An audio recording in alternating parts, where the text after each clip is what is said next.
Mm-hmm. All right, let's go Monday night. We got the Broncos at the Bills. Bills favored 7.5. The total is 46. 8:15 p.m. Eastern on ESPN, ABC. Luck rankings. This is one where we got a pretty big discrepancy. Buffalo is 25th, so they've been unlucky. The Bills have been unlucky, and then the Broncos are 6th, so they've been lucky. So that's a difference of like 19 and a gap of about 20%. Yeah, that's interesting. Yeah, you would think that the the Broncos would be the unlucky team because they're so bad, but it's the Bills. What do you think about this spread?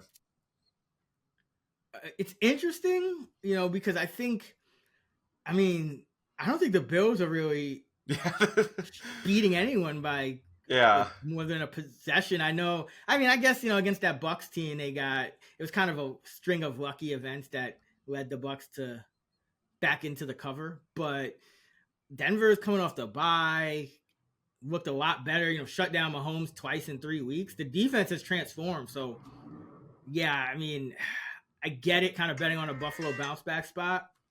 Good teams tend to bounce back after losses. Buffalo's down to 5-4, but I don't think Buffalo's in great form right now.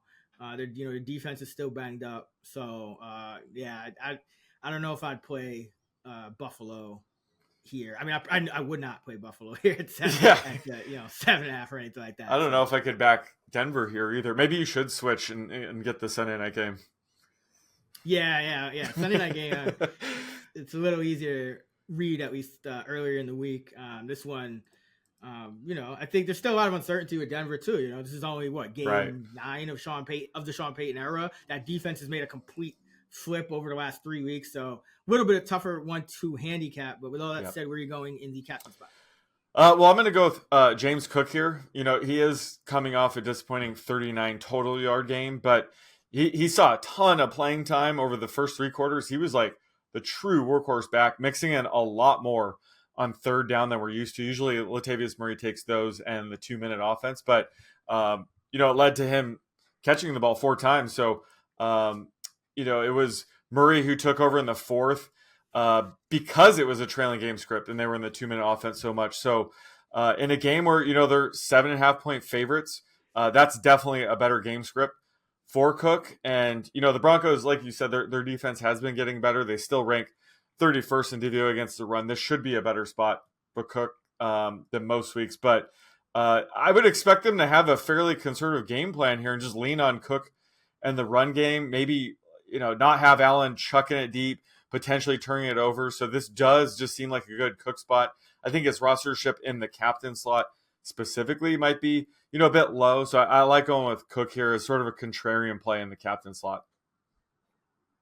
It's been disappointing for Cook. It's not that he's been bad, but that Buffalo offense, they're one of those teams that if at the slightest, they get down 3 points, it's like, all right, Josh Allen, go to work. Cook, don't cook. They don't let Cook cook, essentially. Yeah, let Cook cook. Yeah, man. In the captain spot, I think you obviously could go Josh Allen here, but this Denver defense has been a lot better against quarterbacks. So I do like going with a receiver and maybe going with Josh in just the regular spot to save a little bit of a salary here. So I'll go with Dalton Kincaid. Denver is 26th in DVOA against tight ends, and Kincaid has really come on. Talked about this last week, expecting him to continue this little breakout that he's having. And yet again, he put up a big game, his best game of the year in terms of targets with 11, catches with 10, and receiving yards with 81. So he's now got 65 or more receiving yards in each of the past 3 games, which for a tight end is pretty great. So it's the year of the rookie tight end, and we're seeing that. Yep. We saw Porter, Musgraves has been doing good, and Kincaid coming on really strong now. And he's caught almost all of his targets, 40 of 45 targets he's hauled in. So if he gets targets, more than likely he's going to catch them. So I like him in the captain spot because you could see Surtain on Diggs. And not that anyone's going to slow down Diggs totally, but just because, the price, I think Kincaid makes a lot of sense here. All right, where are you going for value? Yeah, so I love the Kincaid call. Obviously he's a stud with Dawson Knox out of the lineup, but Khalil Shakir is also benefiting from Knox being out. The Bills are just using way more 11 personnel, so he's been out there a ton. He's averaged a 75% routes run rate the past 2 weeks. He's at 3 straight games now with 4 more receptions.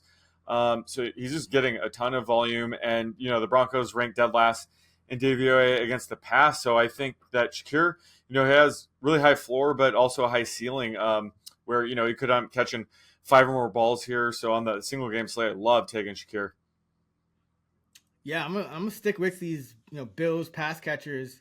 Again, not named Stephon Diggs, just because like him to have a decent game, but compared to price, this you would project a little less value for him with the potential matchup with Surtain and this defense coming on. So I'm gonna go with Gabe Davis here. The Broncos are dead last in DVOA against number 2 wide receivers. Gabe Davis coming off a 0 catch game, but he had 9 catches and a touchdown, 87 yards on 12 targets the week before. So we know Gabe Davis is a volatile fantasy asset.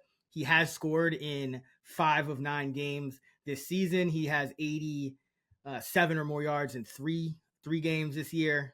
And so, it's boom or bust. And I think coming off a bad game, that's when I want to target him to have a good one. He had 1 catch in week 3 games ago. Then last 2 weeks ago, he followed that up with with that 9 catch 87 yard game. So, and then the other time he had 1 catch in a game was that week 3 against Washington. He came back the next week 3 for 61 and a touchdown. So it seems like when he has a bad game, him and Josh at least try to get on the same page, because it's important for the defenses, even if he's not getting a ton of work week in, week out. It's important for the defenses to respect him and his speed, and that opens things up for Kincaid and Diggs. But this week, I think you do see some production from Davis, so like him as well.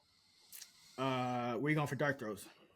I'll go with Adam Troutman here. Ever since Greg Dulcich went down, he's averaging a routes run rate around 75% of Russ's dropbacks. Now, he's not doing anything with them. He's not commanding many targets. But the Bills, they've been vulnerable to tight ends ever since Matt Milano went on IR. We saw the Bengals have 3 tight ends catch 3 balls last week, and they normally don't target any of the tight ends. So, and we also saw Pharaoh Brown top 50 yards against them a few weeks ago. So this is the matchup for like all these scrub tight ends to come back from the dead, I guess. So, Troutman could catch a couple balls here and shock some people. I bet his rostership's going to be extremely low for a tight end running almost an 80% routes run rate. So I wouldn't have much of him. Again, he's a dart throw for a reason, but he's getting the playing time, and this has been a sneaky spot for tight ends recently. So I'll have to go with Troutman here. Yeah, Troutman he's frustrating to project, because just when it seems like he's going to get like no catches, and he comes back and catches some balls. But he's locked in as that starting tight end as long as Dulcich is out. I'm going to go with Marvin Mims Jr. I think love targeting rookies coming out of the bye. Sean Payton has specifically said we're going to try to get him more involved. I mean, we've heard that in the past, so take that with a grain of salt, but it would make sense, to get him more involved. And he had seen an uptick in his usage prior to the bye, 45% and 41% route participation rates in the last 2 games. Those are season highs, and Brandon Johnson went on IR, so he was kind of splitting snaps with Mims as that number 3, number 4 receiver. He's now out. Looks like Traquan Smith is probably going to take his spot, and with little Jordan Humphrey bumping up. So I think Mims could be. There's even a chance Mims gets all of the Johnson snaps, or something like that. Maybe not, just because we've seen Humphrey kind of mix in, but coming out of the bye, you might see the highest snap rate of the year for Mims. Explosive target, and defense has to still pay attention to Sutton and Judy at least somewhat. So like Mims as a dart throw. And also I'll mention Fournette, if he's activated. That would be interesting, just because like you said, they've been giving Cook a few more snaps. They seem to have gone a little bit away from Murray, from using him quite as much. So Maybe Fournette is up, he at least can get that Damian Harris workload. It wasn't much, but you could see 4 to 5 carries, maybe some work in the pass game, maybe even some goal line work if he's activated. So another guy I would kind of look out for if he gets the elevation, because he's on the practice squad. So we might not know till Monday if he's going to play or not. But yeah, if he's active, I think he's worth it as well. But Mims is the main guy for me. All right, that is going to do it. Be sure to check out the full list of luck rankings at actionnetwork.com for more fantasy content. Our player projections episode is out now over on the Action Network podcast channel. Our fantasy preview episode where we break down the main slate is out right here on this channel, actionnetwork.com, for all of our NFL fantasy and betting content. FantasyLabs.com for our DFS tools and models. And don't forget about the Action Network Discord server, link in the episode description. Sean is on X at @_oddsmaker. I'm at Chris Raybom. Or at those same handles on the free award-winning Action Network app. Until next week, let's get this shmoney.